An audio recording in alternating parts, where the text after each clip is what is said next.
Good evening, vinyl community. It's been quite some time I did a proper video, but thanks to Alec Motoric 247, here's an entry to his new vinyl tag, the Experimental Music Vinyl Tag 2022. How did I not come up with that already? Well, so yeah, Alex had a few questions. 9, actually only 8. It was kind of an experimental amount of questions as well. But as experimental music tends to be my main focus in my collecting here, not necessarily that all the music I collect is experimental per se, but like there's an experimental quality to it. Psychedelic and experimental, that's what I'm interested in mostly. So yeah, without further ado, the first question was show a record with improvised sounds music. This is what we're listening to right now. Fred Miller was a sound engineer, and he did many records, including one of the absolute best drum records ever, Bruce Dittmer's Yellow, featuring Joanna Barbara and Enrico Reva and lots of processed drums. But this is Sounds of Love, A to Z. So you have an improvised love making.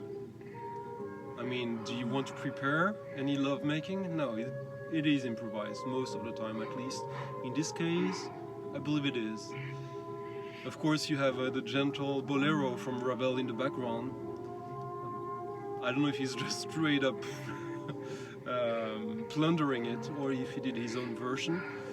The A side is more electronic and his own compositions, and it's fairly nice. It's a clear record, but on the avant-garde side of things. But yeah, it's kind of a, how would you say, a novelty record? Are you here? The electronic treatment of the wind instrument. Anyways, the next question was show a record featuring the Moog. Moog?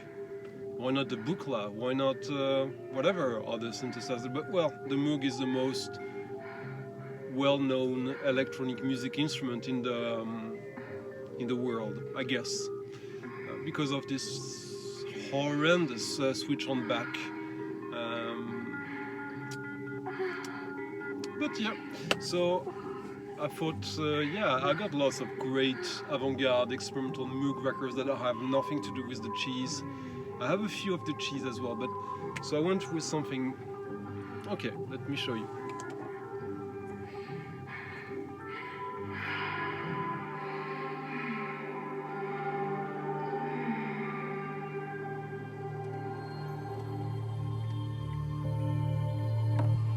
The whole industry try to get rid of me. Y'all must be kidding me. Y'all need to kill those two. And y'all pay the whole industry. Turn your mic up. Come on. Stand down and yo. Come on. Yo. Come on. What monster cut truck belly? Champagne spilling while we hitting every bump that my Denali hit. Outfit is 4,000 and better. The rhinestones in my Flintstone look crazy in my sweater. It's not a big fairy tale. That's my MO. With no problem. Iceberg rabbits in the fox and more. As you can hear, the stab. When I first heard this G-Dep song, which I love, this is the remix by the way, but the original is as good, featuring Ghostface Killer, Keith Murray, Craig Mack, and Puff Daddy. He's not credited here, but he's masterminding the whole thing. Bad Boy Entertainment.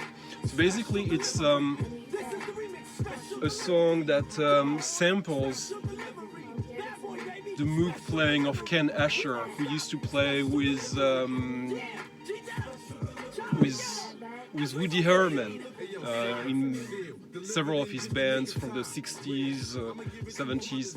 And this is from a Moog novelty record from the Moog machine, switched on rock, which is one of these Moog records that you can find for dirt cheap, cheesy as they come, and yeah, that's a great use, very dramatic use of the Moog sound. Because when I heard this, I instantly, wow, where is this coming from? The whole production is quite chaotic and experimental in a way, but yeah, just thought we'd have some fun, show how the Moog can be used.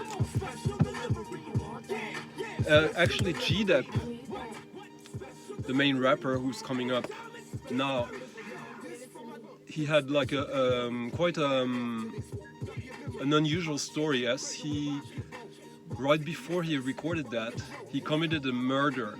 He was like super young. He was, I think he was in New York, and he was trying to rob someone in the street, and he had the person at gunpoint, and he shot him. And 10 years later, because of the guilt, he confessed to the police. He went to, by himself, free-willing, to just confess of an unsolved murder, and went to jail for quite some time. And I think he hasn't really done anything since he was released, which is interesting considering the next question. Next question was show a record with field recordings, and I thought I could go with some of these records I love from Touch Records. Here is Runaway Train. Runaway Train is a field recording of the conversations between the head master of a railroad trying to reach several different stations on a track where a runaway train is, where the train has no can't stop, basically. Or he's trying to contact each stations to explain the situation so that they can maybe find a way to stop the train, because there's no brakes, basically, and it's quite catastrophic. But yeah, there's also a recording of a US military plane during the first Iraq War, bombing the shit out of Iraq soldiers and population. But I thought, let's go with a cassette, because I also have some cassettes. This is Lem Tuggle. Let me tell you a little bit about Lem Tuggle. Here it is. So, in March 1984, 6 men escaped from Virginia's most secure prison. It remains the only mass escape from death row in US history. This recording was made on death row by Lem D. Tuggle with a pocket cassette recorder hidden in his cell. As a guard approached his cell, Lem had to stop recording, thus accounting for the few breaks in the sound. The tape was removed from the cassette shell and smuggled out by letter. This is a copy of the original recording in its entirety. Of the 6 men who escaped, 5 have been executed. Only Lem survives, until this was published, as he was finally executed in 1996 when this was published. So yeah, from G-Dep murdering someone and going to jail for this, to the actual recording of life on death row. Next, a drone record. I could have gone something esoteric, special, but unusual. Let's go with just like something really obvious. La Monte-Young, Drift Study 5868 from 1968. This is a Japanese pressing. There's only like 50 copies of this, and this is it doesn't get more drony. It's basically a singular tone from like an oscillator for 30 minutes. So there's nothing happening but the steady tone. But of course, because even outside of the digital world, there's nothing such as 100% steady sound wave. And so this is the fun about this record. Like, it's a very meditative record. You basically put it on and you see how it affects your brain and your spirits in a way. And yeah, it's a quite cool record. It's quite unusual record also. It's, for a long time, it was probably the most expensive record, or the most money I paid for a record, which is kind of funny since this is the easiest record I could reproduce myself, just figuring out what is the tone, and yeah, you get the gist. Next is a spoken word record. Here is Awake in the Red Desert, which is the Bill Bissett and the Menden Massacre. This is a famous Canadian sound poetry, freak outsider music album. This is a very cool record, quite unusual. It also has a lot of spoken words, but kind of experimental. It's not just like poetry or so, but Bissett is a poet. He was in this band called the Four Horsemen that had quite a few good records. Next, a record with process instruments. This is what we're listening to right now. This is, if you find it, this is Otaker with a track called Crib on their Sickly Sweet mechanically reclaimed by Otaker EP. It's a double EP in 2 parts. That's how it went during the 90s. They usually had like EPs coming out on a CD single that was often 40 minutes long, and the vinyl version coming in 2 separate vinyl records.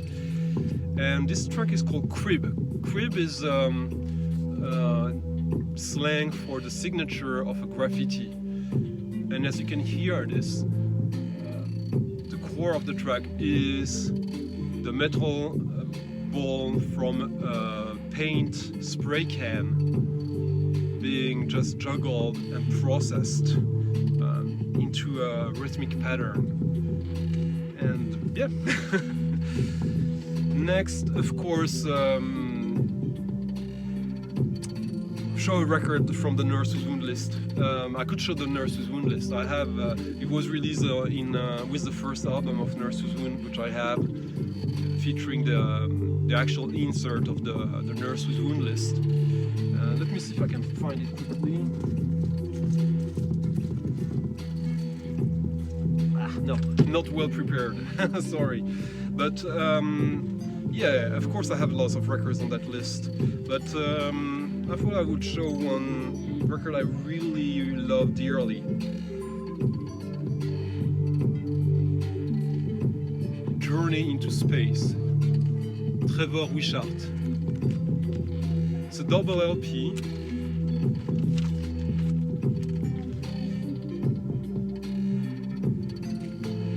And this is Trevor Wishart had the very first private electronic music studio in the UK, in Yorkshire, and yeah, this record is all kinds of greatness.